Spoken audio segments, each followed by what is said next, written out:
प्रसिद्धं नवनीतचौरं गोपाङ्गनानां च दुकूलचौरम् अनेकजन्मार्जितपापचौरं चौराग्रगण्यं कृष्णं नमामि।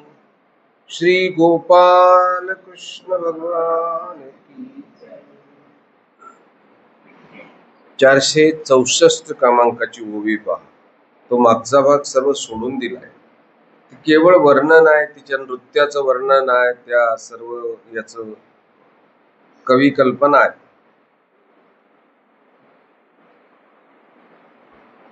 एक साधारणतः ऋषीशृंगाची कथा ऐकून घ्या, सोपं अगदी।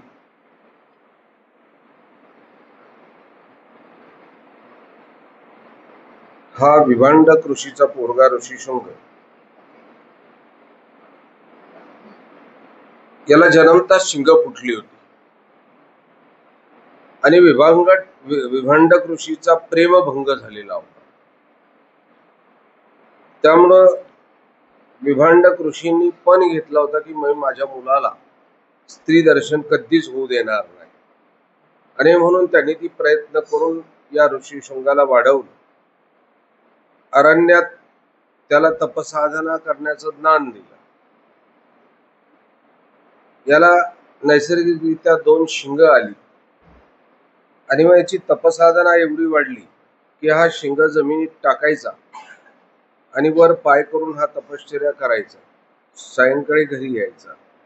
हा असा ऋषीशृंग ज्याच्या मनपटलावर स्त्रीचं चित्र सुद्धा उमटलं नाही।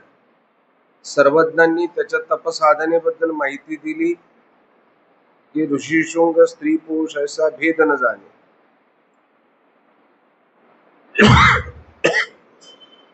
परंतु दुष्काळाचं निमित्त झालं।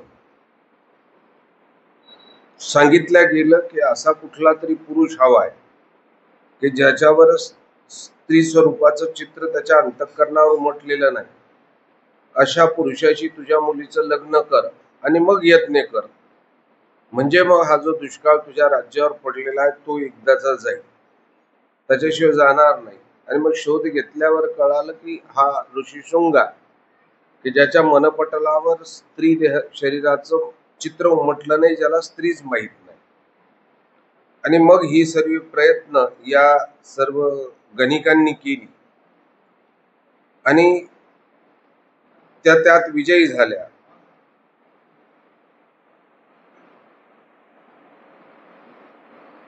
आणि या स्त्रिया आता हे माहिती असताना विभांडक ऋषीला काही माहित नाही की आपल्या मुलाबरोबर हे सर्व चाललंय, हे त्या विभांडकाला काहीच माहित नाही।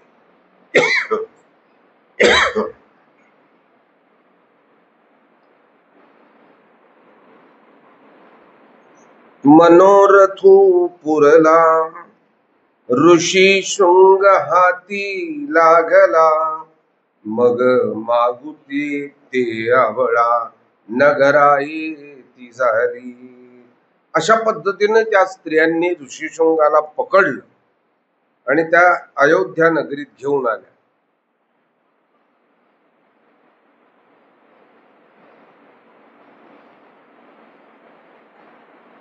पुराण कथेबद्दल माहिती दिलेली आहे की हा ऋषीशृंग काहीही खात पीत नव्हता।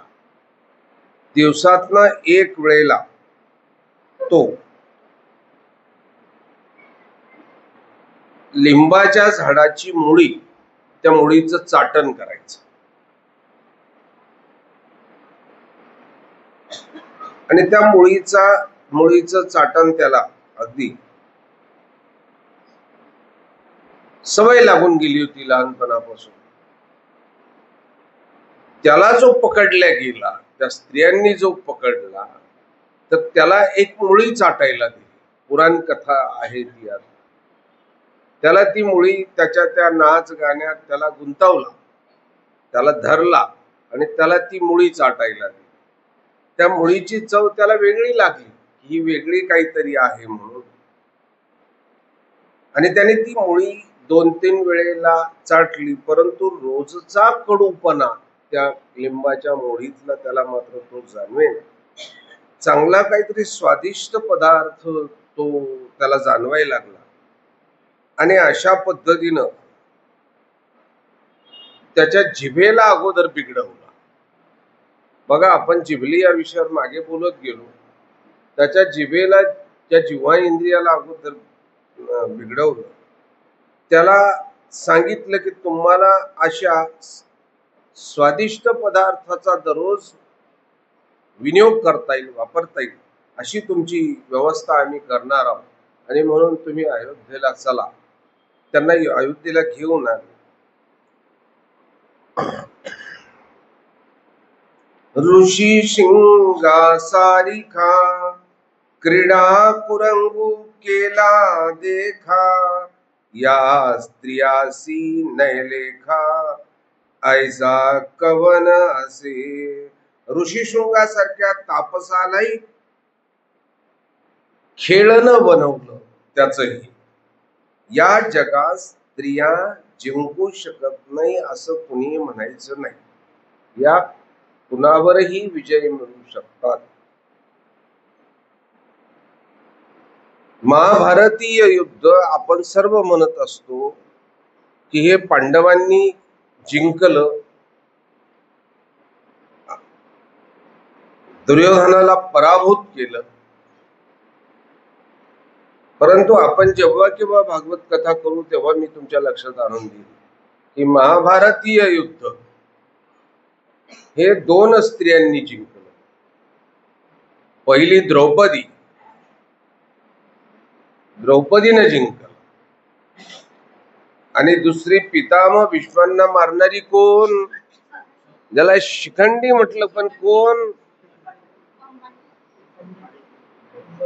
अंबानीनं भारत जिंकला.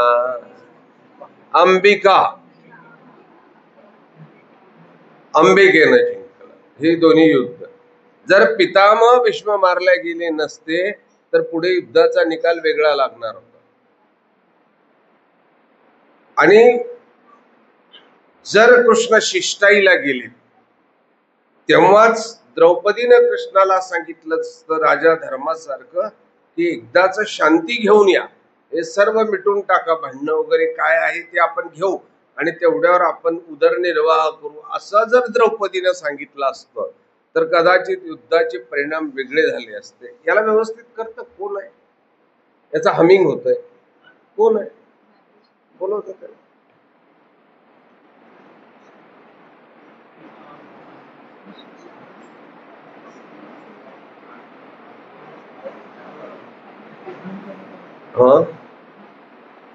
त्याला हमिंग होतोय.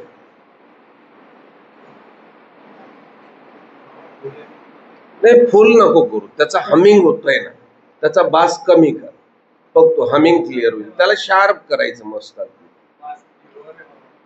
शार्प कर.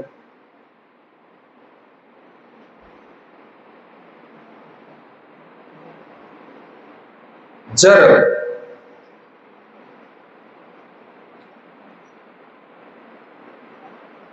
द्रौपदीनं कृष्णाला सांगितलं असतं, हा जो गोंगाट होतोय ना, हा सांगितलं असतं कन्हैयाला की कन्हैया जे देतील ते घे आणि आपलं आपलं हे मिटून टाक, युद्धाचे परिणाम वेगळे राहिले असते. मग द्रौपदीनं जाताना श्रीकृष्णाला सांगितलं कन्हैया शांती आणू नको, येताना युद्ध घेऊन ये.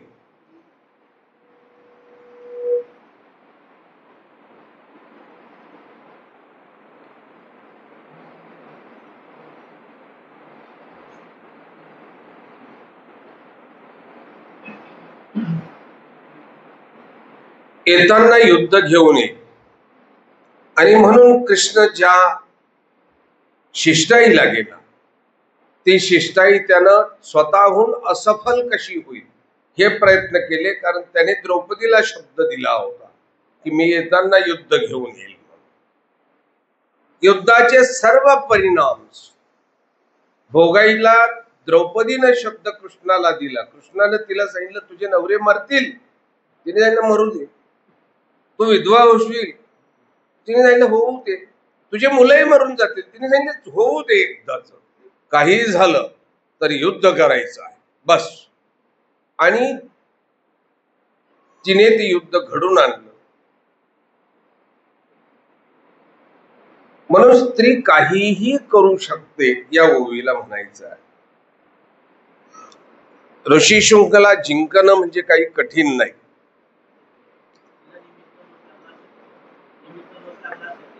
कोणाला नाही, आता तो द्वापार युगाचा मुद्दा आहे, तिथलं सर्वच वेगळं आहे ना. इथं तीर्थक्षेत्र व्रतदान हा धर्म आहे, तिथला मात्र यज्ञ याग आहे, त्याच्यावर तिथली सर्व नियम वेगळीच आहे, बरोबर ना. त्याच्यावर तिला काय लागलं असेल आपण निष्कर्षाप्रत जाऊ शकत नाही. मनोनी प्रमादाचे गाणे वाणी, नाही कावे ध्यान परायणे, तया मूर्त मृत्यासी साजने, वितरागासी. थोडा आवाज कमी कर. आणि म्हणून प्रभाताचं प्रमादाचं गाणं आणि वाणं, जे राजसी स्त्रियांकडून व्यक्त होणारं गाणं, तुम्ही जे गाणं म्हणतात ते सात्विक आहे, कारण ते देवाला प्रसन्न करण्याकरता म्हटलं गेले ना, हे सात्विक गाणं आहे. पण नर्तिका जे गाणं म्हणतात ते मात्र रजगुण प्रवृत्त करण्याकरता म्हणतात. असं जे गाणं आहे ते मात्र साधकानं ऐकू नये, आचार्य पुरुषानं ते गाणं ऐकू नये. जर ऐकलं तर विरक्ताच्या वैराग्याची निश्चित, अगदी निश्चित ते गाणं ऐकले म्हणजे मृत्यूशी मैत्री करण्यासारखं होणार आहे.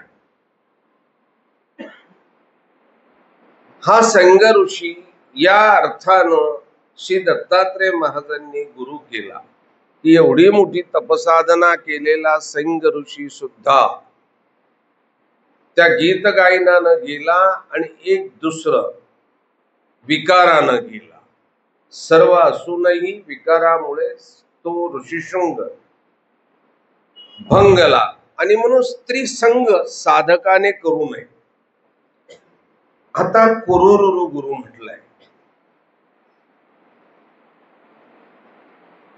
पक्षी आहे कुमासा, घेऊनी जाय आकाशा, पाठी लागू पावे सरिसा, पाखरू वाचा. पाण्यामध्ये सूर म्हणून हा कवडा जो पक्षी आहे, याला आता पारिभाषिक शब्द वेगळा असेल कदाचित. तो वर राहतो, वरनं पाहतो, त्याला काय नाव आहे आपल्याकडे त्या पक्षाला? वरून तो खाली पाहतो, भरकन झेप घेतो. बहिर ससाना. हा, बहिर ससाना म्हणतात त्याला, त्याचं नाव बहिर ससाना आहे. तो सळकन पाण्यात जातो, मासा पकडतो, भरकन वर उडून जातो. घर नाही, ससाना म्हणतात याला, बहिर ससाना नाव आहे. हा, त्याला खंड्या पक्षी म्हणतात, कवड्या पक्षी म्हणतात आपल्या पारंपरिक याच्यामध्ये. तो पाण्यामध्ये सूर मारून मासा पकडतो आणि आकाशात झेपावतो. त्याच्या चोचीतला मासा हस्तगत करण्यासाठी त्याच्या मागे बरेच अशी पक्षी घोळकाच्या घोळका धावतात बघा. तो झडपोनी पाखी, विदारीला नखी, घाय सुतामुखी, विकळू केला. या सर्व पक्ष्यांनी त्याला आपल्या पंखांनी झोडपून काढलं, नखांनी त्याला फाडून काढलं. सर्व गोंधळात घाव लागल्यामुळे तो बेशुद्ध पडला. हा बहिर ससाना. भेनावे सुसांडी, तियावरी पडे पाखुराची कळवडी, तो निरामुख होऊन एकी झाडी, सुखिया झाला. त्यांनी गंमत सांगितली की या सर्व पक्ष्यांनी आता त्याच्यावर झडप घातली, तो बेशुद्ध होऊन पडला. आणि मग निरामुख, अगदी त्याच्या तोंडातनं गेलं सर्व निघून, आणि मग निराश होऊन एका झाडाखाली निश्चित असा पडला. त्याचं ते निश्चितपणे सुखी ह्या झाला, तो आता सुखी झाला. ती गेली म्हणजे निमित्त किती होतं, त्या माशाचं होतं. तो मासा घेऊन पळाला, त्या माशाच्या निमित्ताने यांनी त्याच्यावर आक्रमण केलेलं आहे बघा तुम्ही. तो जेव्हा त्यांनी मासा टाकून दिला, तो निरामय झाला, त्या क्षणी तो सुखी झाला.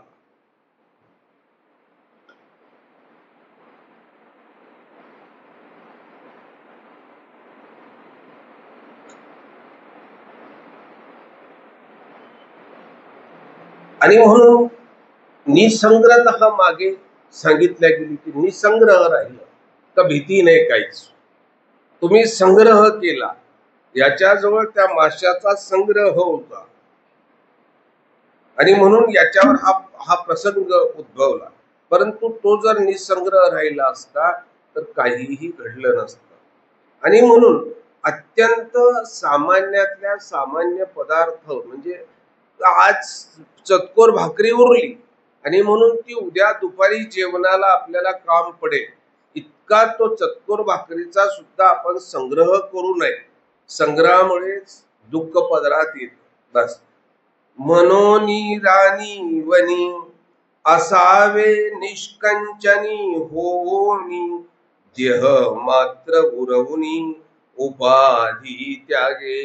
आणि म्हणून रानावनामध्ये निष्कांचन, काहीही जवळ नसणे, त्याच्याजवळ द्रव्य नाही, अलंकार नाही, वस्त्र नाही, आभूषण नाही, अन्नाचा तुकडाही नाही की त्या तुकड्याकरता सुद्धा कुत्र त्याच्यावर झडप घालेल, अन्नाचा तुकडाही नाही.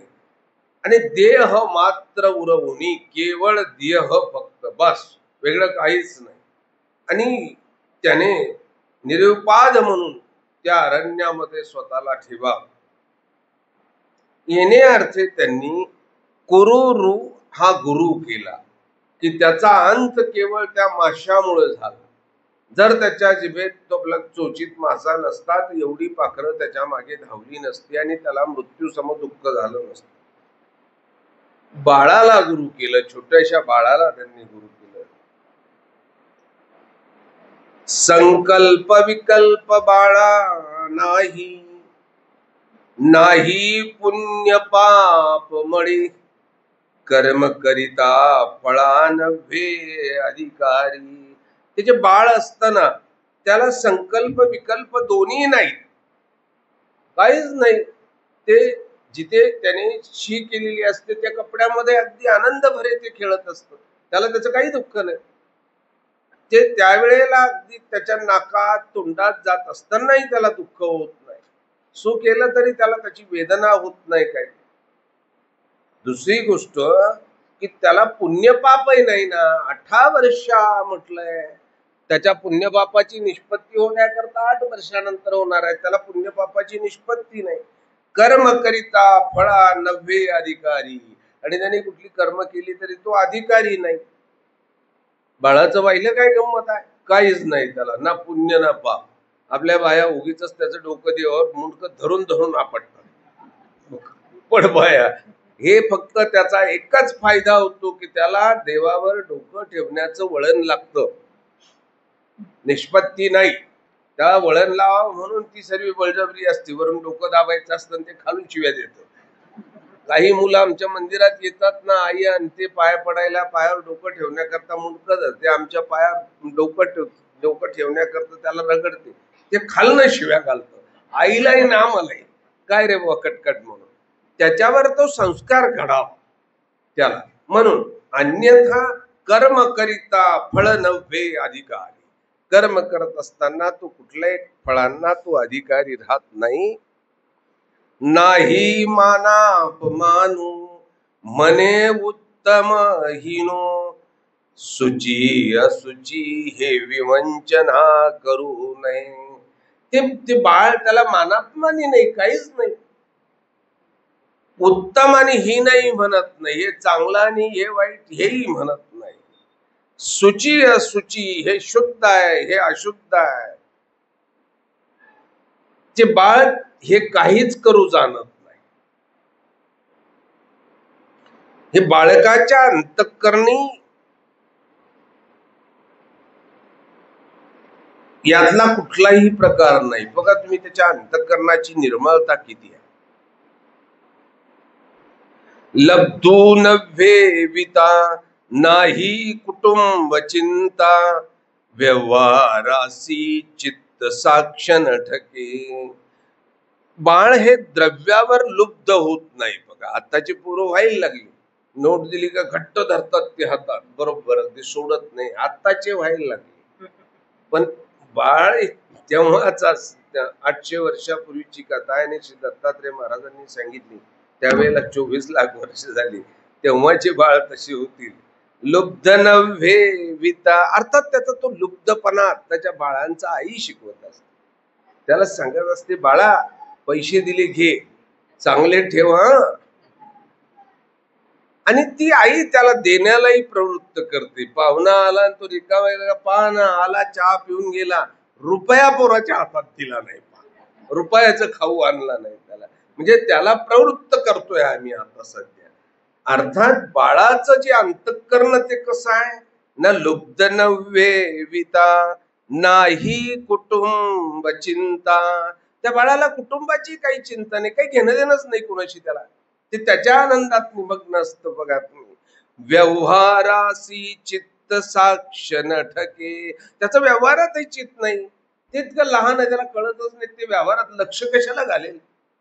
बापानं कोणाला किती पैसे दिले ना आईनं कोणाकडून किती पैसे घेतले, चित्तच नसतो त्याचं, त्याच्याशी काही गरज नाही ना. साक्ष न ठके, लक्षात घ्या, कुठल्याही लक्ष घालतच नाही, पण साक्षीभूत सुद्धा होत नाही. बघा हा, त्याने दिलेला पुरावा मान्य करतात का, ते साक्षी राहतच नाही कुठल्या याला.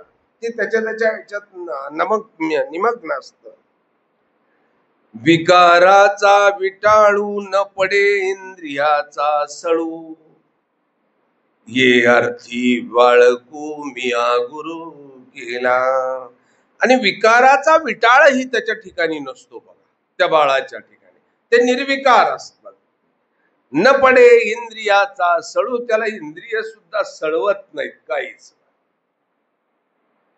ये अर्थी बाळू मिया केला गुरु.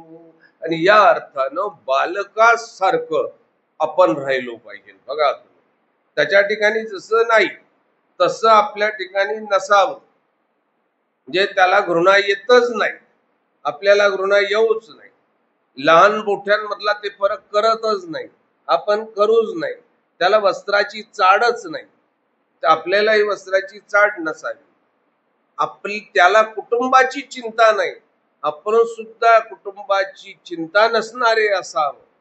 आपण साक्षीभूत नसावं, साक्ष न ठके, आपण साक्षी देणारे नसावे, साक्षीभूत सुद्धा असू नये. आणि विकाराचा विटाळू, विकाराचा सुद्धा विटाळ आपल्याला नको आहे ना. इंद्रियाचा सळू, आपल्याला इंद्रियांचा सुद्धा सळ व्हायला नको आहे. आपण असं बालकासारखं असं असलं पाहिजे. श्री दत्तात्रय महाराज सांगतात, त्या बाळकामधले सर्व गुण मी पाहिले आणि त्या बाळकाला गुरु केले. याच्या पुढचा गुरु आहे, कितवा गुरु आहे हा? 20 कुमारी गुरु.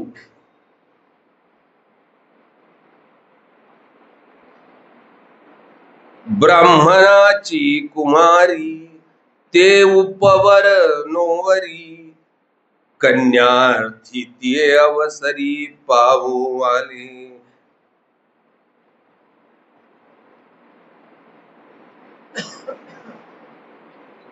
कोणत्या तरी एका ब्राह्मणाची कन्या उपवर झाली आणि तेव्हा तिला पाहण्यासाठी वरपक्ष आला. बघा त्या कन्येला, घरची या साकडी ते माय बापा बाहिरी हिंडी, मनोनी नोरेची पाठू पिढी बैसो घातली. सामान्य परिस्थितीतलं हे घर, अन्न वस्त्राचं थोडस नाही म्हटलं तरी दारिद्र्य.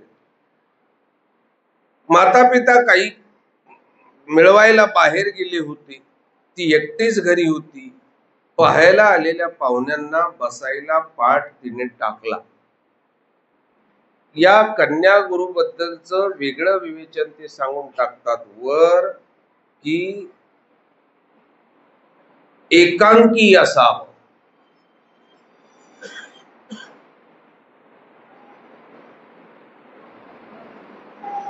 आणि त्या एकांकी असण्याचं उदाहरण हे सांगतात पुढे, बघा कसं झालं ते.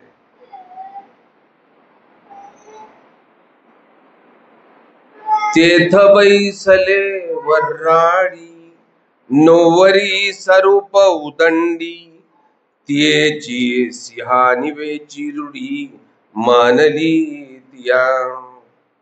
तिने बसायला पाठ टाकला, वरपक्ष तिच्या समोर बसला. त्या मुलीचं ते सुंदर वर्तन त्यांनी पाहिलं, शहाणपणाचं वागणंही पाहिलं, संस्कार पाहिले, चांगले गुण पाहिले, आणि ती मुलगी आता सर्वांना आवडली.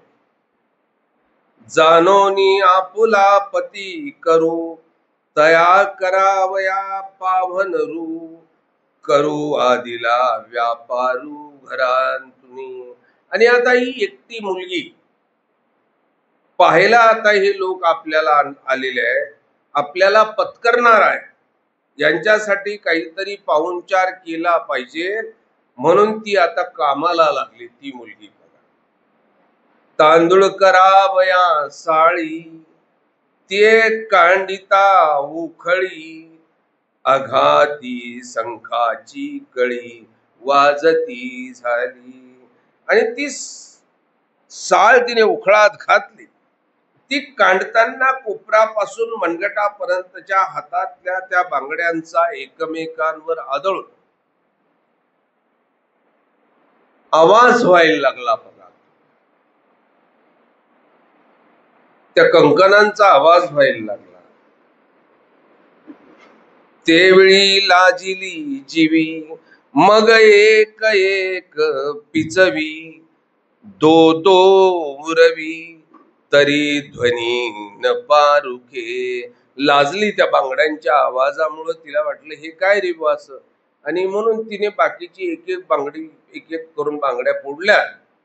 2 बांगड्या एका हातात आणि 2 बांगड्या एका हातात ठेवल्या, तरीही त्या वाजत होत्या, त्यांचा आवाज होता. तेवढी एक एक भंगी, एक एक उरवी तनवंगी, मग ठाकली उगी न बजतीची. त्या दोन्ही मधली अजून एक एक बांगडी तिने फोडून टाकली. मग आता उरली किती? एक एक. मग आता वाजतच नाही. मग आता ती तो कांडण करायला लागली. त्या साडींचं कांड आपण सोपं झालं आता, की आपली तांदूळ तयार असतात, वर्षभराची आपण अगदी चाळून त्यामध्ये पावडर वगैरे ठाऊन डबे भरून ठेवलेले असतात. पूर्वी असं नसायचं. तांदळाचा गोल असा सारवून ठेवलेला कोठी असायची, ती साळेसह तो तांदूळ ठेवलेला असायचा. आणि मग जेव्हा आपल्याला भात करायचा तेव्हा तो साळ काढायची. ते उखळ मुसळ असायचं. मग ती स्त्री त्या उखळा मुखळात त्याला कांडायची, ते पाकडायची, आणि मग त्याचा भात करण्याची ती पूर्वीची पद्धत होती. बघा, लक्षात घ्या. आता एक नवीन आधुनिक हे आलेलं आहे, शास्त्र आलेलं आहे, की तुम्ही हातसडीची तांदूळ खाल्ली पाहिजे. जर डायबिटीजचा त्रास होत असेल, तुम्हाला काही व्हिटॅमिनची डेफिशियन्सी होत असेल, तर तो हातसडीचा तांदूळ खाल्ला पाहिजे. ब्राऊन राईस आलेला आता, की तो ब्राऊन राईस खाल्ला पाहिजे. बिना पॉलिशचा तांदूळ खाल्ला पाहिजे वगैरे आता आलं. पण पूर्वी हे सर्व असं होतं, की ती साळ आणायची, लागते तेवढी, उकळात घालायची, कांडायची, दनादना कांडायची, आणि अगदी पाखडली की भात करायचा. बहुतांचा मेळी, एकमेका उपजे कळी, दोघा असता जवळी गोष्टी घडे. त्यांनी काय सांगितलंय बघा, जर तुम्ही अनेकांच्या समूहात राहिला, एक दोघं राहिला, तर कलह निर्माण होऊ शकतो, भांडण होऊ शकतं, गटतट निर्माण होऊ शकतात, वितुष्ट निर्माण होऊ शकतं, आणि म्हणून एकत्र असतील तर त्यांच्यात मैत्रीही निर्माण होऊ शकते. आणि म्हणून तुम्ही एकट्यानं राहिलं पाहिजे, एकट्यानं राहिलं पाहिजे. लक्षात घ्या.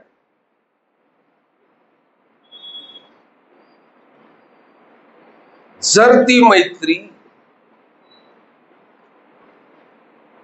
गुणवंतांची असेल तर मग मात्र शास्त्र चर्चा होऊन काहीतरी नवमंथन होऊन तुमचा लाभही होऊ शकतो. परंतु तरी अनेकांची नको आहे, एक दोघाची मैत्री हवी आहे. आपली आचरती पुरुष केशीराजवास पंडित दामोदर ही दोघं मिळून अटनविजन करायची आणि अटनविजनात असा क्षणही त्यांचा जात नव्हता की धर्मचर्चा घडत नव्हती. आचार्यश्री नागदेवांना रागवावं लागलं की बाबा रे, तुम्ही सारखी धर्मचर्चा करता आहात, तुम्हाला स्मरणाला वेळ मिळतो का नाही? एकंदरीत धर्मचर्चा ही एक दोघांमध्येच घडते. अनेक मोठा समूह करून तुम्ही गर्दी करून मस्त अगदी निघालात तर मग मात्र त्याच्यात गट होतात. 4 जणी तिकडे जातात, 2-4 तंबाखूवाले बाजूला जातात, 2-4 बिडीवाल्यांचा वेगळा गट पडतो, 2-4 जण त्याच्यात गावचं राजकारण करत असतील तर त्यांचा गट वेगळाच पडतो. अशा पद्धतीने गटातटामध्ये धर्म आचरल्या किंवा विचारल्या जाऊ शकत नाही. आणि म्हणून असलं तर एक दोघांमध्ये असावं, कार्यसिद्धीला जात. बहुतांचा मेळी एकमेका उपजे कळी, दोघा असता जवळी गोष्टी घडे. आणि म्हणून काहीतरी कळ निर्माण होते वादाची, परंतु दोघा असता जवळी गोष्टी घडे. दोघच जण जर असलं तर मग मात्र शास्त्राच्या गोष्टी घडतात, मंथन होत आणि नव निर्माण होत. संसार त्रस्तू अनुतापी, जो एकला जन्मक्षेपी, तो मोक्षाचा निक्षेपी संपनो होय. खरोखर संसार त्रस्त अनुतापी जो आहे, जो एकटा जन्मक्षेपतो त्याला मोक्षाची भूमिगत द्रव्य प्राप्ती होत असते. लक्षात घ्या. तो संपन्न होऊन जातो. देहक्षेपण करायला जात असताना एकट्यानंच जावं लागतं. तो एकटा गेला तरच देहक्षेपण घडतं. परशुरामबास आणि नाती नाकाईसा हे दोघं विभागले त्र्यंबकेश्वरला. एकत्र देहक्षेपणाची शपथ घेतली म्हणून ते एकत्र राहिले नाही. चल आपण दोघं एकत्र राहू, देहक्षेपण तू अगोदर करते का मी अगोदर करतो, आणि म्हणून दोघं एकत्र राहिले नाही. त्यांनी विभाजन केलं दोघांमध्ये. एक तर सप्तशृंगीला गेली आणि एक ढोऱ्या डोंगराच्या दिशेने गेली. हा एकटा संसारानं त्रस्त अनुताप झालेला आहे, त्याला दुःख झालेलं आहे. असं दुःखाचं घाटोडं घेऊन तो जन्मक्षेपणाला जर गेला तर त्याला मोक्षरूपी भूमिगत जे द्रव्य आहे त्या द्रव्याची प्राप्ती होते आणि तो संपन्न होऊन जातो. मनोनी एकाकिता निसंगी, साधावी वितरागी, गुरुत्व ये प्रसंगी कौमारीचे.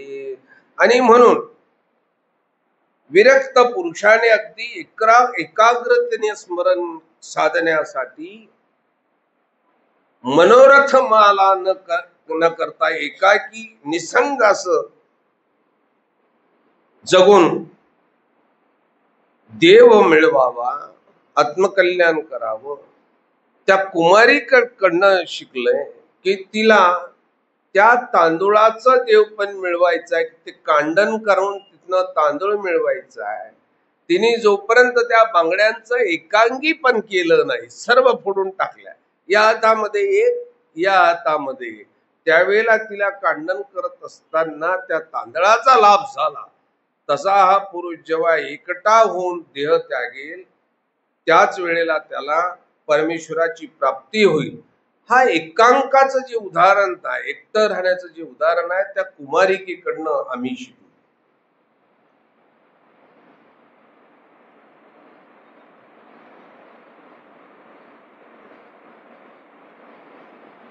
त्यांनी शेलाराला गुरु केला. बघा, मेलारू गुरु केला उजरिता सरू, नेनेची राहू सपरिवारू दारे जातू. शेलारा म्हणजे लोहार, शस्त्र बनवणारा.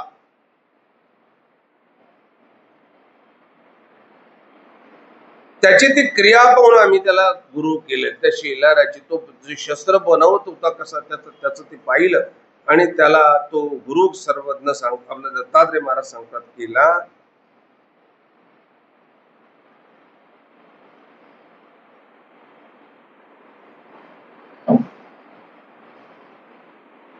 हा शेलार लोहार शस्त्र बनवत होता.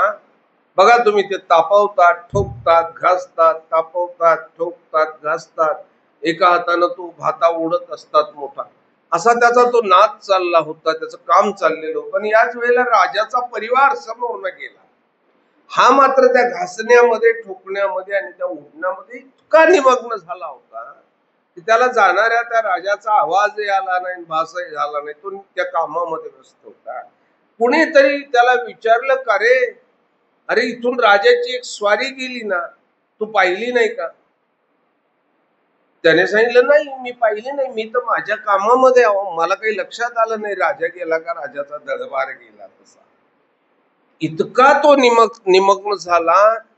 इतक साधकाने साधनेमध्ये निमग्न झालं पाहिजे की त्याला देहाचं आणि जगाचं भान विसरता आलं पाहिजे. बघा, चित्त विगुतले सरे मनोनी तुझे नस्पुरे तयाही निपुटारे काही ईश्वर स्मरण. केवळ एक बाणाचं नीटनेटकेपणा करण्याकरता जर तो जगाचं भान विसरत असते, एक बाणाचं नेटकेपणानं तो बाण बनला पाहिजे. म्हणून जर तो त्या जगाचं भान विसरतोय, त्याला दुसरं काहीच स्फुरत नाही. त्या बाणापुढे, त्या टोकापुढे त्याच्या दृष्टीपथातही काहीच येत नाही. फक्त बाणाचं टोक आणि आपलं कामच आहे. त्यांनी सांगितलं की तू जर त्याला एवढं मूल्य देतोय तर परमेश्वर स्मरणाला किती मूल्य दिलं पाहिजे. मग तुम्ही परमेश्वर स्मरण करत असताना तुमच्या मनामध्ये विचारांचा गोंधळ निर्माण होत असतो. बरोबर, न केलेले विचार स्मरणाच्या वेळेला येतात. ही मोठं आश्चर्य आहे. हा, तुम्ही स्मरणाला बसलात का, तुम्ही न डोक्यात येणारे विचार येतात, तुम्ही विसरलेल्या गोष्टी तुम्हाला आठवतात. त्याचं कारण आहे तुम्ही त्या स्मरणाच्या ठिकाणी एकरूप झाला नाही. गाठ्या किती कराव्यात याला महत्व नाही, गाठ्या कशा कराव्यात याला महत्व आहे. मी 100 गाठ्या केल्या, कशा केल्या हे तुला सांगावं लागेल. 5च गाठ्या केल्या परंतु मी जगाला विसरून गेल्या, तेव्हा फक्त माझा आणि त्या परमेश्वराचा संवाद होता, व्यतिरिक्त काहीच नव्हतं. देहावरचं भान, जगावरचं अवधान हे सर्व काही सुटलेलं होतं. जर भान बनवण्याकरता एवढं एकाग्र व्हावं लागत असेल तर ईश्वर स्मरण करण्याकरता किती एकाग्र व्हावं लागेल. बघा,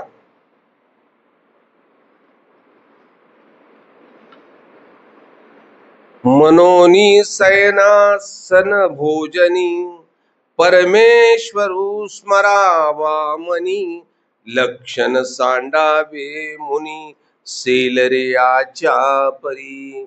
आणि म्हणून शयनाशनी भोजनी परमेश्वर स्मरावा मनी लक्षण सांडावे मुनी सोलारियाच्या परी. त्या लोहाराप्रमाणे बाणावरचं लक्ष जसं सोडत नाही तसं मुनींनी, साधकांनी परमेश्वराचं स्मरण करावं.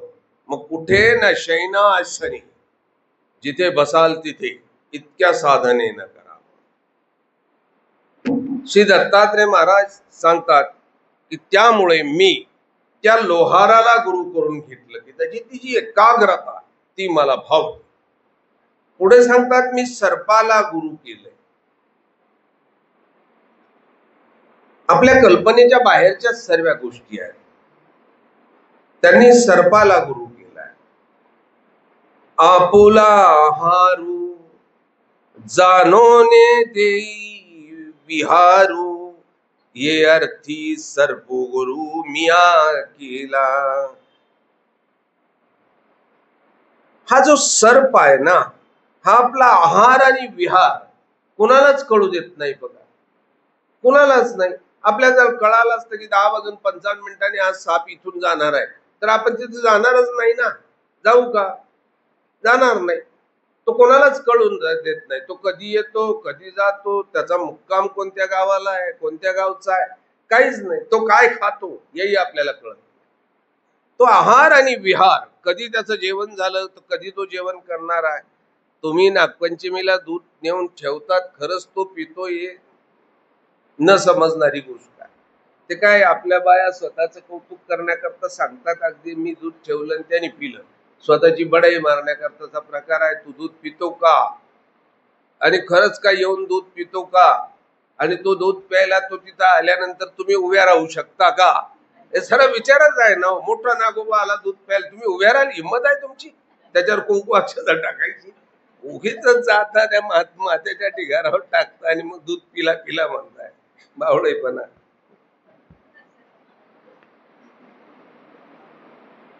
आपला आहार विहार, आपुला हारू जाणून दे विहारू, हे अर्थी सर्पगुरु मिया केला.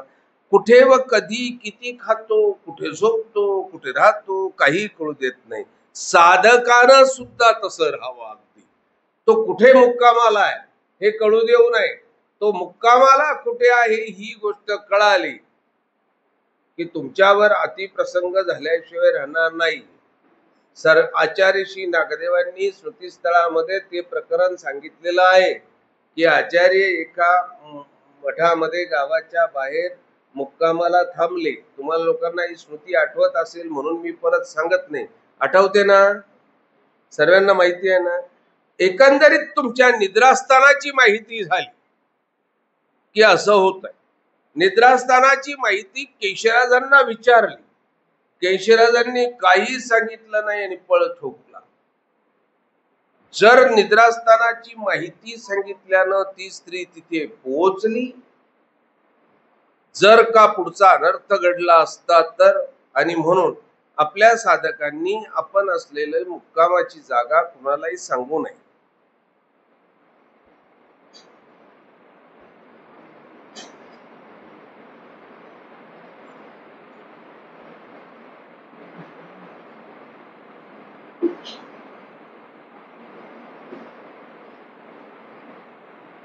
एकोणनव्वदची ओळी राहून गेली का?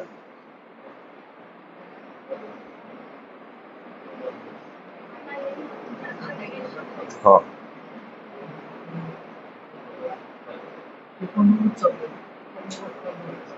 एकोण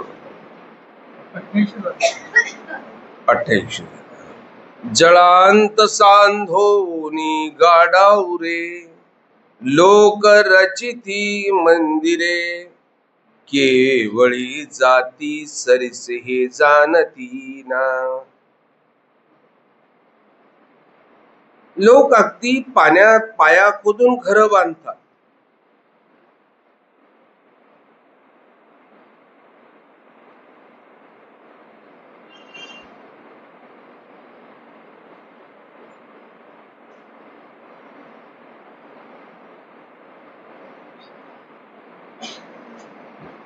जळांत शोधोनी गाढवरे, लोक रचिती मंदिरे, केवळी जाती सरिरे हे जाणती ना.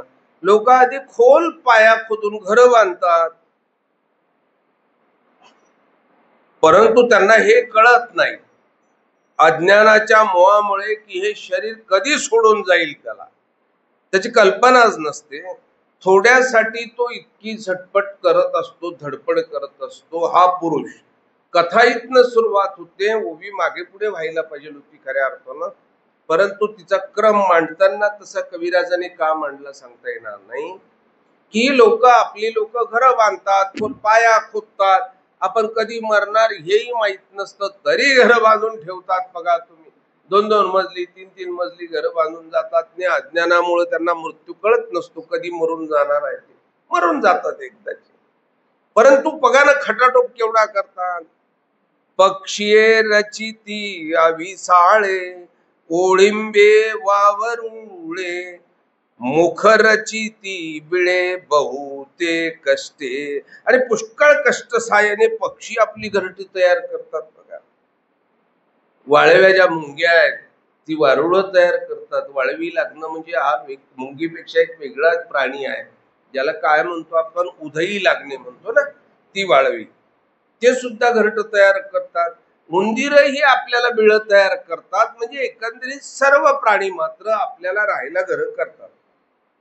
मुंगी रचिती धवे, खोपे सावजे सावे, ऐसे व्यापारती अवघे जीवित देऊनी. अवघ जीवन समर्पण करून ही सर्व लोक घर बांधत असतात. मुंग्यांपासून तर त्या उदयीपर्यंतची सर्व लोक अगदी सावज सुद्धा खोपा तयार करून ठेवतात. ग्रहारंभा लागी हिंसांग बीजे जगी, ऐकता रिगिजे भुजनी न व्यापारिता. आणि हे संपूर्ण घर बांधण्यासाठी हिंसा अंगीकार करावी लागते. परंतु यातला वैचित्र्यपणा त्यांनी सांगितला की सर्प मात्र याच्यातला काहीच उद्योग करत नाही, अजिबात करत नाही. तो हिंसा अंगवतही नाही, श्रमही करत नाही, घर बांधायच्या लफड्यातही पडत नाही. बघा, तो अगदी त्याला बरोबर वेळ सापडलं की तो त्याच्यात जाऊन मुक्काम करतो. त्याला राहावंच वाटतं तोपर्यंत. त्याची इच्छा संपली, निघाला, संन्याशी जायतो. त्याला राहावं वाटलं 2-4 दिवस राहतो, मस्त आयुष करतो तिथे. संपलं, मन भरलं का निघाला पुढच्या गावाला. परत त्याला कुठेतरी बीळ सापडतो, कुठेतरी झाडाचा खोपा सापडतो, कुठेतरी दगडाचा आडोसा सापडतो, आणि त्याचा प्रवास चालू होतो. घर बांधण्याकरता तो आयुष्य संपवत नाही. आपण आपलं आयुष्य, अर्ध आयुष्य घर बांधण्याकरताच संपवतो. त्यामुळे मग आनंदाची क्षण जी उपभोगायला मिळायला पाहिजे, वैशुबाई कुठे गेली काय माहिती. अर्ध आयुष्य फक्त घर बांधण्याकरता कष्ट करतात. घरात राहण्याची वेळ जेव्हा येते तेव्हा आपण म्हातारी झालेलो असतो. जी फरशी आपण अत्यंत भारी म्हणून आणून बसवली ना, तिच्यावरच आपले पाय घसरून हाडकं मोडायला सुरुवात होतात. काही गंमत आहे. म्हणजे आपली हाडं मोडायची व्यवस्था आपणच करून ठेवतो, मोडावे एकदाची. सर्प मात्र याच्यातला हुशार प्राणी, काही करत नाही. तो मस्त अगदी मजेनं जगत राहतो.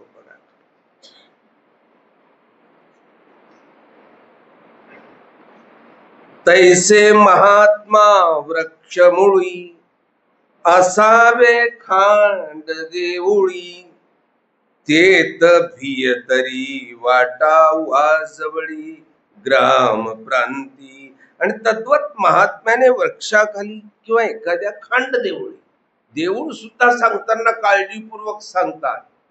हा, अत्यंत भारी सुखसुविधांनी उपलब्ध अशा मंदिरात नाही, खांड देवळी, जे जुनाट पडकं धडक आहे अशा मंदिरामध्ये.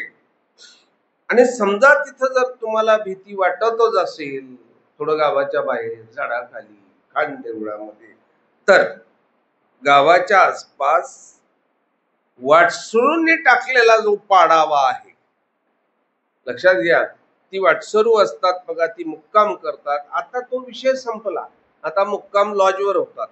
वाटसरू गाडींनी प्रवास करतात. पूर्वी मात्र कसं होतं, पायी प्रवास असायचा. 2-4 वाटसरू एकत्र यायची, चालता चालता अजून भेटायची, आणि असा 10-5 जणांचा मेळावा हा वाटसरूंचा. डोक्यावर गाठोडे घेऊन ही गावाला जायची. ज्याचं ज्याचं गाव यायचं तसं तसं तो तिथनं विभक्त व्हायचा. असा जो वाटसरूंचा गावाच्या बाहेर कुठे मुक्काम पडलेला असेल, त्याच्या जवळपास कुठेतरी जागा शोधावी, आधारासाठी जागा शोधावी, आणि आपला मुक्काम तिथं करावा.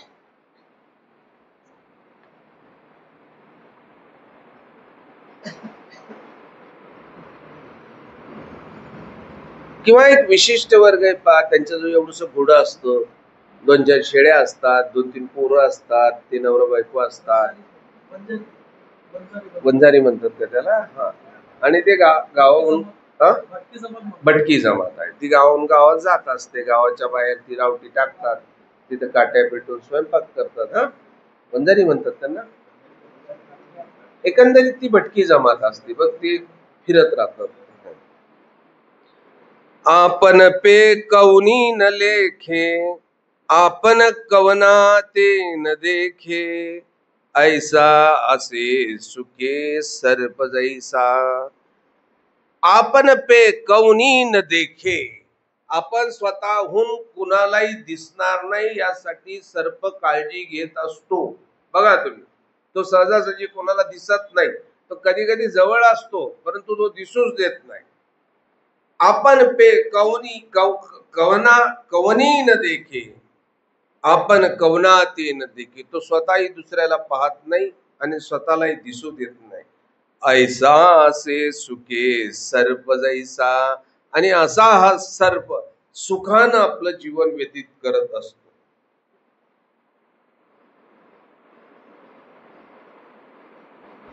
श्री दत्तात्रय महाराज यदुराजाला सांगतात, येण्याअर्थी मी श्री सर्पाला गुरु केलेला आहे, की तो सर्प जसा विचारतो तसंच आम्ही विचारतो. श्री दत्तात्रय महाराजांनी कधीही स्वतः करता आश्रमाची निर्मिती केलेली नाही, घर बांधलं नाही, एकटेच, कुणालाच दिसत नाही, सर्पाप्रमाणे कुणाला दिसत नाही आणि ते कोणाला शोधत नाही. बघा, एकटेच विचारत असतात आणि अशी जागा शोधतात विश्रांतीसाठी, ती त्यांची आहे. ज्यांनी त्यांना निद्रेचं वचन मागितलं ती त्यांची आहे, यांची कुठे आहे? त्यांनी सांगितलं इथे दररोज निद्रेला या, म्हणून ते जातात, अन्यथा नाही. कातिनीला गुरु केलंय त्यांनी. कातीन घरामध्ये जाळं निर्माण करते हा, ती कातीन गुरु आहे. माया सूत्राची दोरी, करोनी सृष्टी रची संहारी, कातिनी ज्या परी पूर्णतंतू. ते सांगतात, मी तुला कांतिनीचा हा दृष्टांत समजून सांगतोय.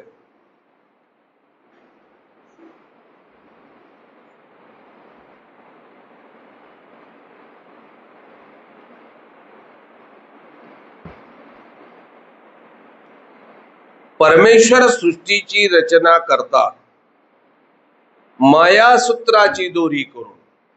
लक्षात घ्या, ही रचना कशी होती ना, मायासूत्राची दोरी करून ही रचना होते. त्यांनी उदाहरण सांगितलं की जसा तो रेशमाचा किडा म्हणजे ती कातीन आपल्या शरीराभोवती ती तंतू तंतू तंतू निर्माण करते, तिच्या आकाराकडे कधीतरी बघा, ती मध्यभागी आहे आणि मग एक परीघ तिच्या भोवती, तो परीघ जोडण्याकरता परत त्या आडव्या काड्या तयार करते. अतिशय देखणं चित्र आहे, त्याकडे पाहिलं अतिशय देखणं, म्हणजे एखाद्या इंजिनियरला सुद्धा ती गोष्ट कळणार नाही की ते इतकं सुरेख चित्र असतं. ते एक परीघ तयार करते, अगदी देवता परिघाचं परिमाण अगदी तशाच पद्धतीने काढलाय की ते लहान, मग त्याच्यावरचा आहे, त्याच्यावरचा आहे, आणि आतलं वर जोडण्याकरता म्हणजे आतला परीघ वरच्या परिघाला जोडण्याकरता सुद्धा ती मध्ये एक सपोर्ट टाकत असते हा, अगदी. आणि त्या इतके बारीक तंतू, इतकी ताण दिलेला असतो, एका रेषेत ते सरळ दिसतात, ताट दिसतात.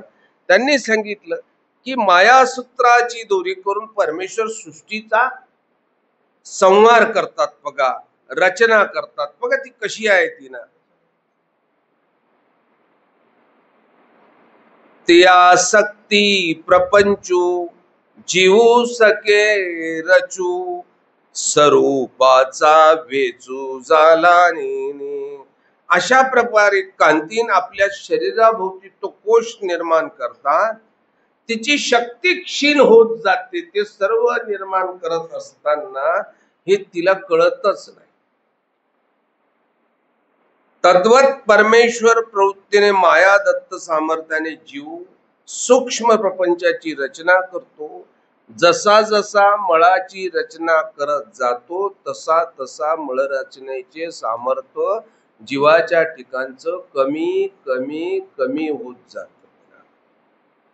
सृष्टीची रहाटी वरोती नाही दृष्टी, आपण पे घालोनी हटी भस्मा नेले. या सृष्टीतल्या जीवाला वर जाणंच नाही. अधमतीमुळे जीवहीन नीच कर्म करत राहतो. बघा लक्षात, त्याची बुद्धी कशी आहे, त्याची अधमती आहे. तो वरचा विचार करून वरची कर्म करायच्याच तयारीत नाही. तो अधमतीनं नीच कर्मच करत राहतो आणि मळ रचनेच्या शेवटी सामर्थ्यहीन होऊन जातो. बघा लक्षात, सामर्थ्य जाऊ द्या, ही मळरचना वगैरे तुम्हाला काही समजणार नाही. आपण एक सोपं करू आहोत. मला सांगा, आपण ऐन तारुण्यात ही सर्व रचना, जीवनाची रचना करण्याकरताची जी प्रयत्न करतो, त्यामध्ये आपण थकत जातो ना, आपली शक्ती कमी होत जाते. बघा तुम्ही, नोकरीला लागतो, मग कुठेतरी 2-4 वर्षांनी परमनंट होतो, त्याच दरम्यान लग्न होऊन जातं, मग ती मुलांची मोठं करण्याचं संगोपन करण्याची जबाबदारी पडते. मग काहीतरी ती बायको सांगत असते, त्या तिने कसा बंगला बांधला, डोकं घालायला घर तर बांधा 2 खोल्याचं, बरोबर. मग तो घर बांधायला सुरुवात करतो, तो शिनायला लागलो, त्याची शक्ती कमी होत जाते. त्याची शक्ती 58-60ला कमी झाली म्हणून तर सरकार त्याला कामावून काढून टाकतं ना रे. जेव्हा असं का करतात, तो सरकारला माहिती आहे याची क्षमता संपली, आता याला घरी पाठवा. तू बावळ्यासारखा विचार करतो मी म्हाताराच झालो नाही अजून, तू आपला सकाळी सकाळी पावडर लावतो, विचार करतो मी तरुणच आहे. सरकारला कळतं, जे सरकारला कळालं ना 58-60ला याची क्रय शक्ती संपली, हा क्षीण झाला, सरकार तंगाडून लावतो तुम्हाला. बरं, तंगाडून फुकट नाही, वरून तुम्हाला पैसे देतं, त्याला सांगतं तू पैसे घे पण तू इथे येऊ नको, तुझी तेवढी लायकी नाही इथे येण्याची, तू पैसे घे, त्याला पेन्शन देतं पण तिथे येऊ देत नाही. याचं कारण काय, क्रय शक्ती संपलेली आहे. जीवात्म्याचं तसंच आहे. जीवात्मा हे सर्व प्रपंचाचा गाडा करत करत, मळ रचना करत करत थकून जातो, आंधळा होऊन जातो. शेवट तो आंधळा होऊन जातो. बघा,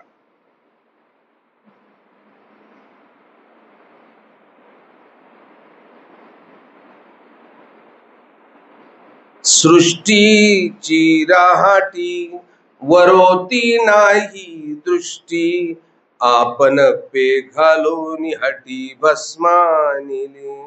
आणि मग पुढे अधमतीमुळे हीन कर्म करून तो नरकाला जातो. बस, त्याचं ठरलेलं आहे नरकाला जाणं. जीव माया मिळणी ये सृष्टीची करणी, म्हणून मिया कांतिनी गुरु केली. यांनी सांगितलं, जीवाच्या आणि संलग्नाच्या योगाने या सृष्टीची रचना आणि संहाराचं कार्य चालतं. बस, चेष्टकत्व संलग्न करतं ना, लक्षात घ्या. चेष्टकत्वामुळे तर प्रत्येक गोष्ट घडते ना. आणि म्हणून या संलग्नाच्या योगानं आणि जीवाच्या योगानं सृष्टीची रचना आणि संहाराचं कार्य सातत्यपूर्ण चालू राहतं. हा विचार कविराज यदुराजाच्या आणि श्री दत्तात्रय महाराजांच्या श्रीमुखातनं आपल्याला ऐकवताय. दत्तात्रय महाराज सांगतात, मी कातिनीला त्या अर्थानं गुरु केलेला आहे की ती ही सर्व निर्माण करत करत मध्यभागी उभी राहून करत करत इतकी क्षीण होऊन जाते की ती जाळ्यात स्वतः अडकते आणि त्याच्यातच मरून जाते. बघा, तिला बाहेरच निघता येत नाही, ती तिथे मरतेच. कातनीने जिथं जाळं घातलं तिथं मध्यभागी शोधायचं, तिथं ती कातीन मेलेली असते. या अर्थानं त्याने सांगितलं की तो जो गुण कातिनी मधला जो मी पाहिला की हे सर्व जाळं स्वतःभोवती कोणत्याही प्रकारचं निर्माण होऊ द्यायचं नाही, अजिबात नाही. जाळं निर्माण केलं की केलेल्या जाळ्यामध्ये आपण अडकून मेल्याशिवाय राहत नाही. आता भिंगुरटीचा त्यांनी सांगितलं की भिंगुरटीला मी गुरु केलेला. कितवा गुरु आहे आता? 24वा, म्हणजे एकंदरीत शेवटचा गुरु आहे आता.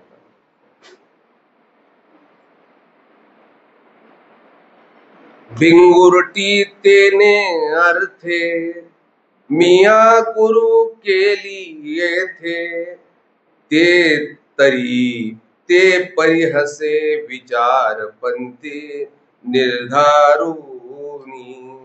यांनी सांगितलं की इथून कांतिनीच्या कातिनीला ज्याप्रमाणे गुरु केला, प्रपंचात फसला, त्याला मुक्त होण्याकरता दुसरा उपाय नाही. मग नेमका उपाय कसा आहे? ना अनन्य स्मरण उपाय, यातनं मुक्त होण्याकरता. कांतिनीप्रमाणे हा प्रपंचाचं सर्व सुता आपल्या भोवती गाठल्या गेली, मध्ये आपण अडकलो. आता आपला मृत्यू नक्की अगदी अटळ आहे, आणि यावेळेला मुक्ती मिळवण्याकरता आपला जो पर्याय काय?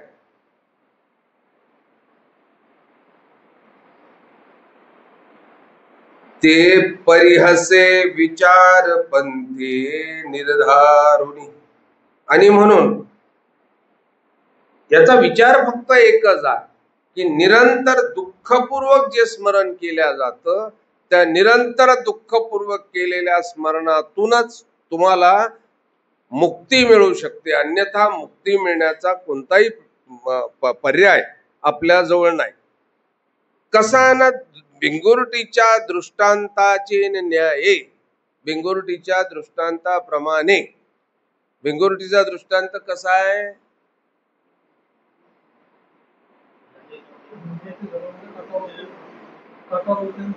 हा, स्मरण करत करत, चिंतन करत करत किती भिंगुरटी एक आळी धरून आणते, त्या आळीला काटा टोचते, म्हणजे स्वतःचा जो असतो तो काटा टोचते, ठेवते. ज्या आळीला काटा टोचला ती आळी प्रचंड घाबरलेली असते वेदनेनं, आणि मग ती चिंतन करायला सुरुवात करते की इथं मला तिने आणून ठेवलं. बघा, त्या भिंगुरट्या आणून बी मोठ्या गमतीच्या ठेवतात, जागेवर चिटकून ठेवतात. मग ती तिथं चिंतन करायला सुरुवात करते की ती येईल, काटा टोचेल, मारेन, ती येईल, मारेन, ती येईल, मारेन. तिचं चिंतन सुरुवात होतं. ती भिंगुरटी मात्र कामाला लागते. आता एक एक कण मातीचा आणत राहते, त्याला लिपत राहते, लिपत राहते, लिपत राहते. तिचं चिंतन मध्ये चालू असतं, आणि ही वर्ण लिंपायचं काम तिचं चालू असतं. ज्या क्षणी त्या तोंडावर, शेवटच्या तोंडावर ती लिंपण्यासाठी तो मातीचा कण ठेवते, भिंगुरटी अतिशय विद्वान जात आहे. ती मातीची कण काय बारीक घेऊन येते, आणि तिच्यात असा कोणता ग्लू लावते, कुठलं सिमेंट आहे ते, हा, की इतकं परफेक्ट चिटकवते की ते सहजासहजी तुटत नाही. अशा जागेवर चिटकवते की तिथून पडत नाही. तुम्ही झाडू घेऊन झटकायला गेलात ना तरी ती निघत नाही लवकर. म्हणजे इतकं मटेरियल तिने, खरंच तिला विचारलं पाहिजे, या असं मटेरियल आम्हाला घर बांधायला दे. आमची घरं 10 वर्षात लागलीच पोपडे पडतात. काय मटेरियल असतं तिचं बघा. तर ती शेवटच्या क्षणी त्या तोंडावर आणून तो मातीचा कण ठेवते, ती जाते, आणि ही मधली सर्व शक्तीनं त्याला, कारण गुदमरते ना ती, सर्व शक्तीनं लोटते. लोटता क्षणी तिला पंख फुटतात, आणि ती भिंगुरटी बनून भुरकन उडून जाते. विज्ञानातला मोठा चमत्कार आहे. सर्वज्ञांनी 800 वर्षापूर्वी ही गोष्ट सांगितली की भिंगुरटी कुणाच्याही उदरातनं जन्माला येत नाही, अजिबात नाही, कुणाच्याच नाही. त्या आळईपासून होती. पण आळईपासून भिंगुरटी होते ही गोष्ट अध्यात्माच्या दृष्टिकोनातून विचार केला पाहिजे. एक सामान्य आळी भिंगुरटीहून आकाशात भराऱ्या मारू शकत असेल, तर सामान्य माणूस नामस्मरण जर केलं, त्या भिंगुरटी ती येईल, मारेल, ती येईल, मारेल. या एका स्मरणामुळे तिला पंख फुटली. एका स्मरणामुळे तिला त्या इतकं घट्ट बांधलेलं घर तोडून टाकण्याची शक्ती मिळाली, आणि एका स्मरणामुळे ती आकाशात भरारी मारू शकली. जर जीवात्मानं ते एकच स्मरण केलं परमेश्वराचं, तर आपल्या भोवती असलेलं कठीण असं हे संसार चक्राची पाश, हे सर्व पडलेलं आपण खंदकात, ही सर्वांना लोटून देऊन कैवल्याच्या दिशेनं भरारी मारणं कठीण नाही, अजिबात कठीण नाही, भिंगुरटीच्या दृष्टांतावरनं. आणि म्हणून त्यांनी तो भिंगुरटीचा दृष्टांत आपल्याला सांगायला सुरुवात केलाय की जवळी येवो न कीटकी, भिंगुरटी तिये डंकी, घरांत सुनी कवतिकी लिंबून सोडी. अशी भिंगुरटी त्या आळीला डंक मारते आणि मग तिला लिंपून टाकते. बघा, घरात घेऊन जाते, तिच्या ठेवते आणि तिचं तोंडच लिंपून टाकते, त्या घरात बंद करून टाकते. ते ओनी मागोती माते खाईल निरोती. आता ही मधी बसलेली मी तुम्हाला दृष्टांत सांगून टाकलाय, उभ्या समजणं सोप्या. ती मागोती येईल मला चावेल, ऐसे भेन तिये ते चिंती राती देवो. ते काय म्हणतात की तिचं चिंतन रात्रंदिवस करते. राती देव, रात्रंदिवस ती मला मारेल याचं चिंतन करते. ऐसे ते चिंतिता, काट काय झाली स्वरूपता. तिचं हे अहोरात्र केल्यामुळे ती स्वरूपता झाली, ती सुद्धा बघा तुम्ही भिंगुरटी झाली. तैसे परमेश्वरू स्मरिता मुक्त होई. आणि तसं जर परमेश्वराचं स्मरण रात्र केलं तर आपण सुद्धा परमेश्वराच्या स्मरणानं मुक्त होऊ शकतो, परमेश्वर स्वरूप होऊ शकतो. बस सोपं काम आहे. 24 गुरुचा उपसंहार, मनुष्य देह हा गुरु. हा गुरु दुपारनं बोलायचं का 11:30 झाली? हा गुरु जरा माझा आवडता गुरु आहे. 25 किती वाजेपर्यंत चालवायचे? हो, होईल ना, तू का काळजी करते? होणार. काहीही कर्ज घेऊन जाणार नाही तुझं, काळजी न.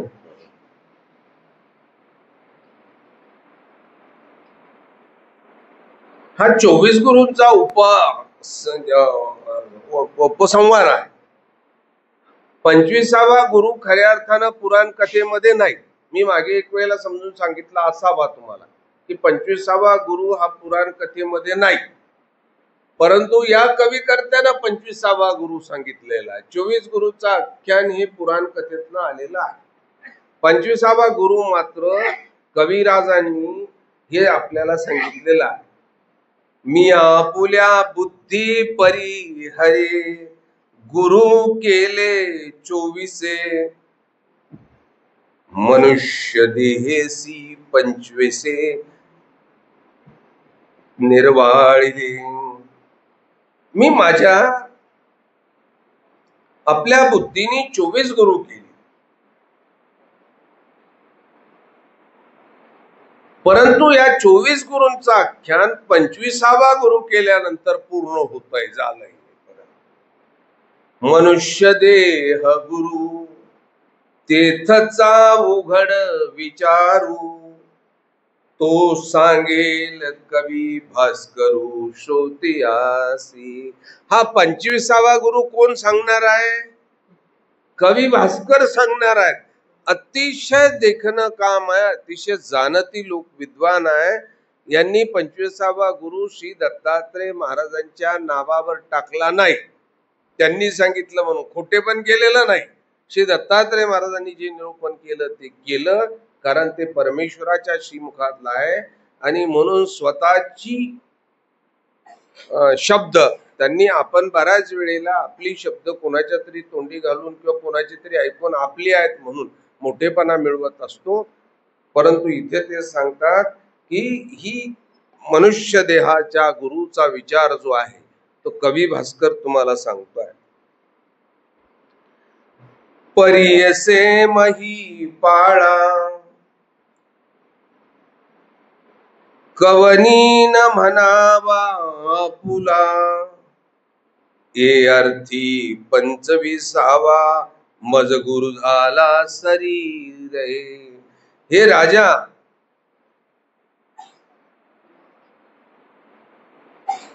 कोणीच आपलं नाही, लक्षात घ्या, कोणीच नाही.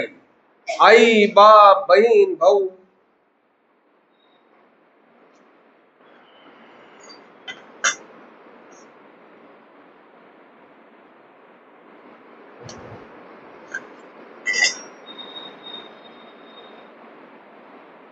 आई बाप बहीण भाऊ हे तर झालेच हो.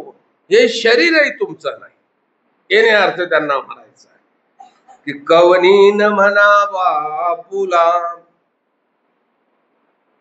ये अर्थी 25वा मज गुरु झाला शरीर ही.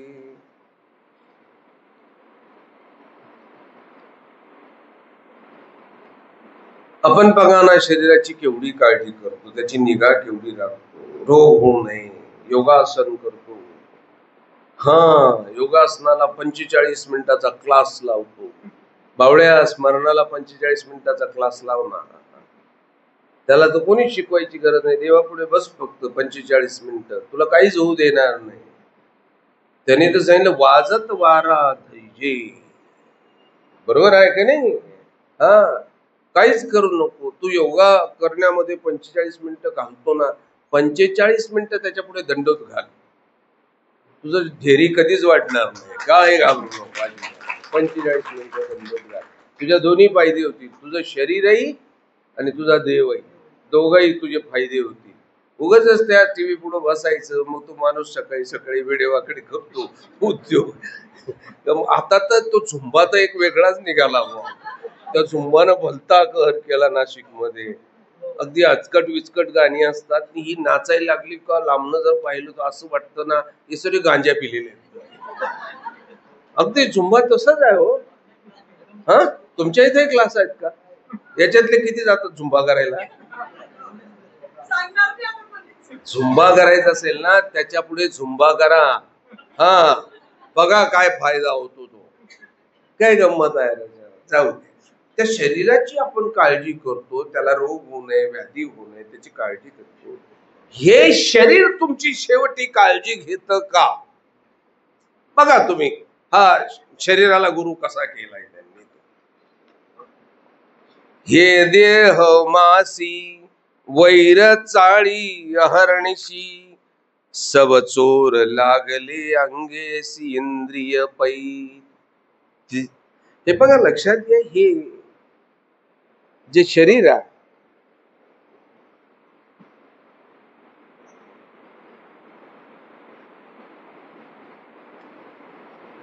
हे रात्रंदिवस या देहाची माहिती सांगतात की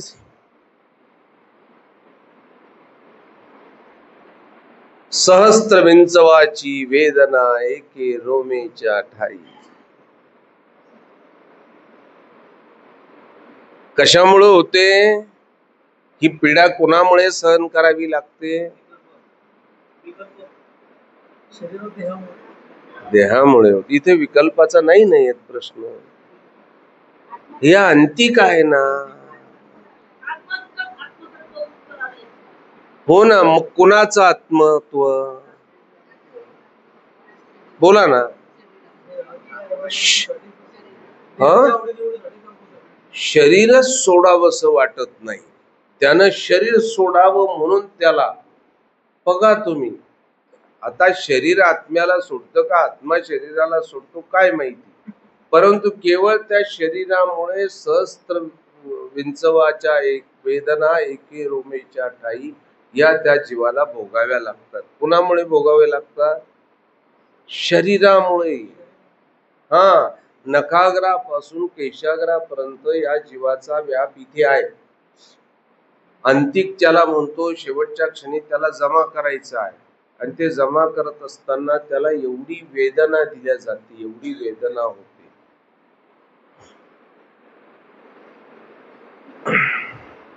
शता सर्पांची वेदना एका देहांती जीवासी होय.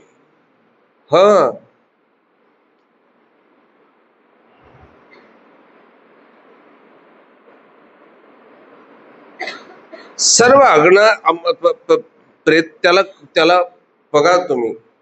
प्रेतत्व तर कधी भूतत्व केवळ त्याला शरीरामुळेच झालेलं प्रकरण आहे. नाही वित्किच्छारूप विकल्प त्याने शरीर. हे सर्व गोष्टी कोणी केल्या? मला सोपं जाऊ दे, या घटना सर्वांना कळणार नाही. या सर्व गोष्टी पापाचं मूळ कारण कोण आहे मला सांगा बटाटे वडे कोणाला खावं वाटतात? सोपं गणित आहे. पिक्चर कोणाला पाहावं वाटतो?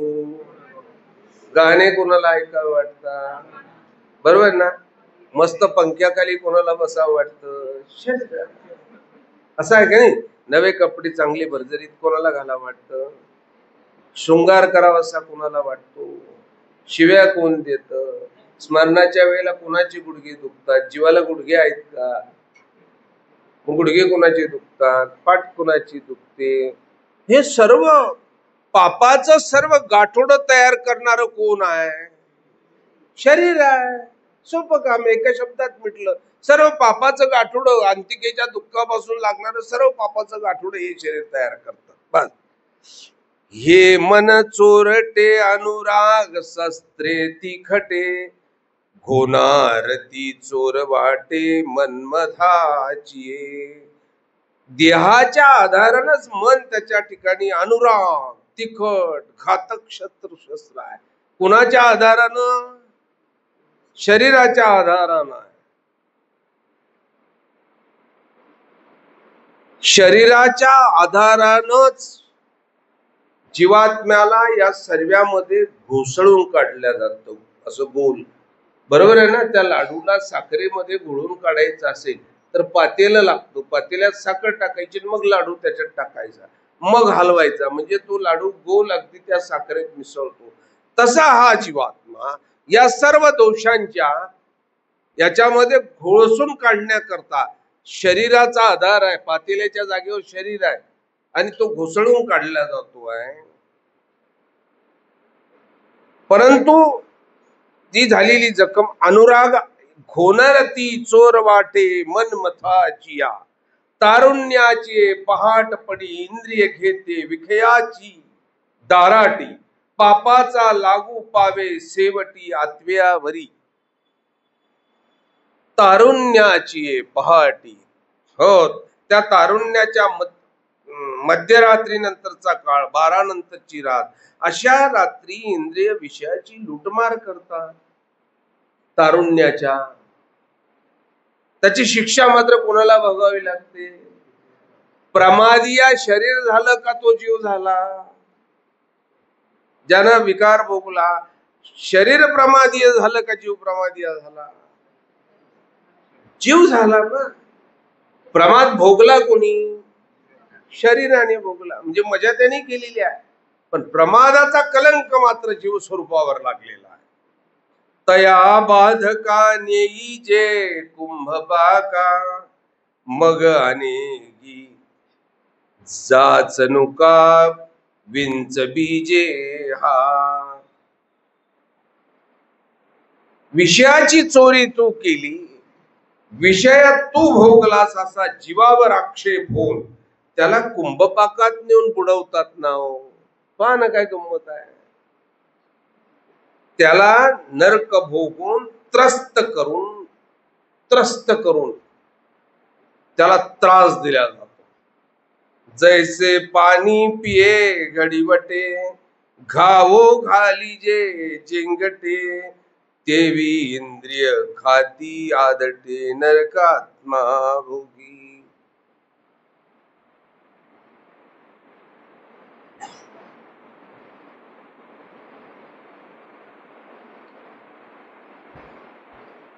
हा, हे प्रकरण अतिशय छान आहे. म्हणजे उद्या आपलं आटोपतंय. मी विनाकारण घाई करायला लागलो त्याच्यामध्ये. हे प्रकरण अतिशय छान आहे ऐकण्याकरता सुद्धा. 11:30 वाजून 5 मिनिटं झाली, पुढे लेट होणार नाही. चांगलं प्रकरण. शेवटच्या क्षणी मी थकलो. मी थकूनच जातो, वादळ नाही, मी थकलो की मग मलाही त्या ओव्या नीटशा उमजत नाही. मग मी ओवी मागे ओवी संपवण्याच्या नादात लागतो. परंतु हे माझं आवडतं प्रकरण आहे. 25वा गुरु हा अतिशय आवडता आहे. आपण याच्यावरचं दुपारनं छान विवेचन करू. तुमच्याकरता जास्त फायदा करू. प्रपंचातल्या लोकांना याचा जास्त फायदा होईल. तरी म्हणून आपण हे सर्व दुपारी